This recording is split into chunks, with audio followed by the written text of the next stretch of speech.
各位聽眾，今日我哋深入剖析比亞迪點解要頂住發改委壓力，持續發動大規模劈價。呢個決策背後牽涉企業嘅財務結構、市場策略同政策矛盾。我哋從5方面拆解危機核心。一、劈價背後嘅生存邏輯。比亞迪2025年首季存貨衝到543億人仔，按年激增33%。庫存周轉要83日先清到貨。摩根士丹利直指劈價反映終端需求疲弱，好似海豹7 DMI 劈34%，就係因為舊款車冇自駕功能，唔劈價隨時變廢鐵。根據清華大學產業研究院數據，比亞迪產能利用率雖然高達159.5%，但實際係靠3班倒人力生產撐起，自動化率得5到30%，同特斯拉95%冇得比。550萬輛年銷量目標，頭4個月只係完成25%，138萬輛。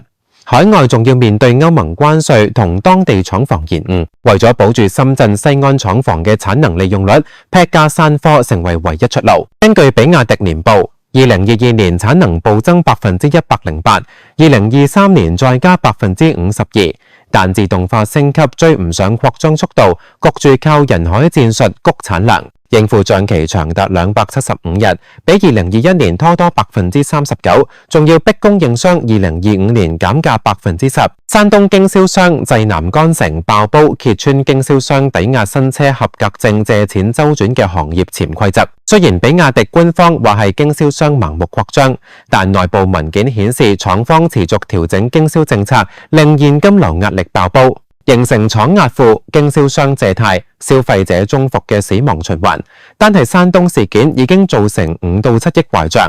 2、政策同現實嘅生死矛盾。發改委5月20號下令唔准打價格戰，但比亞迪主力車款均價12.8萬，低過行業平均16.2萬，利潤全靠薄利多銷。專家計過數，如果同政策停劈，第二季收入即刻少26億。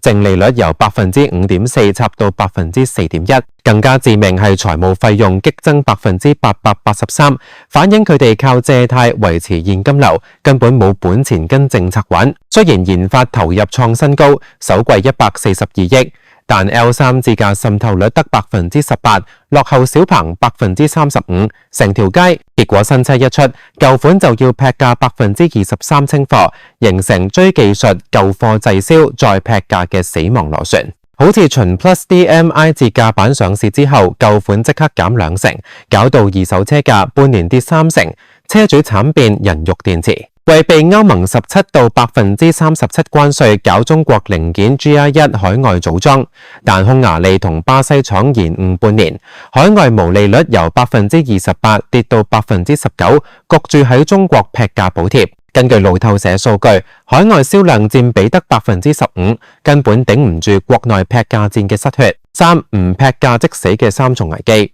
1、543億存貨如果停劈，半年後可能貶值42%，648億，等於食晒全年預估利潤嘅71%。對住淨利率5%嘅企業，呢個係致命一擊。更慘係部分庫存車用緊舊款刀片電池，技術淘汰風險極高，隨時變移動廢鐵。經銷商平均壓貨2.5個月，超過警戒線1.5個月，6成。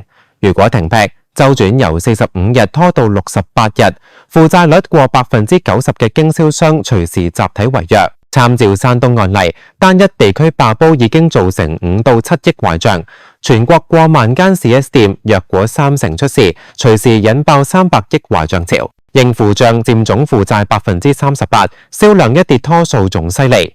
壓力測試顯示，32%二線供應商現金流頂唔過3個月，可能引發斷供停產。比亞迪雖有要求供應商降價10%，但部分零件廠毛利率已經跌到3%，根本冇空間再減，隨時引發罷工潮。4、生死轉型3大難關。中國廠房自動化率要由30%升到60%，可以 cut 12萬人手，但撞正地方政府穩就業政策。根據清華大學研究，比亞迪深圳廠每 cut 1萬人，龍崗區失業率就升0.8%，地方政府肯定出手干預，唯有海外廠患高自動化，泰國廠達95%，國內慢慢升級。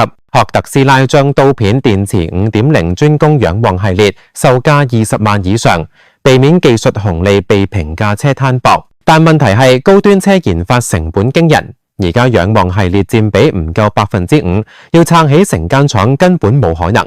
更慘係自駕系統落後，高端車都要靠減價搶客。供應鏈金融被 GMT 踢爆，隱藏230億淨負債，要搞應收帳證券化，將275日帳期縮到180日。但呢個玩法同恒大商票危機似足90%，一旦被監管盯上，隨時觸發信貸評級下調。5. 產業困局嘅結構性根源。根據清華大學分析，新能源車技術門檻低，電池、電機等核心部件早已經產業化，結果引嚟大量玩家入場。全國169間車企，過半市佔率唔夠0.1%，形成僧多粥少局面。比亞迪雖為龍頭，但都要靠價格戰清場，搞到成個行業冇肉食。各地政府為搶新能源項目，瘋狂補貼車企擴產。比亞迪過去3年產能暴增160%，但實際需求增長得80%，結果焗住為產能而生產。呢種模式同當年鋼鐵、光伏產能過剩如出一轍。歐美加大對中國電車關稅，迫使企業掉頭搶國內市場。比亞迪海外銷量佔比長期唔過20%，根本消化唔到龐大產能，唯有繼續喺內地劈價血拼。比亞迪嘅劈價策略根本係中國新能源車規模至上模式嘅縮影，產能過剩撞正技術換代，企業喺即死同慢死之間掙扎。呢場危機唔單止係一間公司嘅問題，更折射出整個產業轉型嘅結構性困局。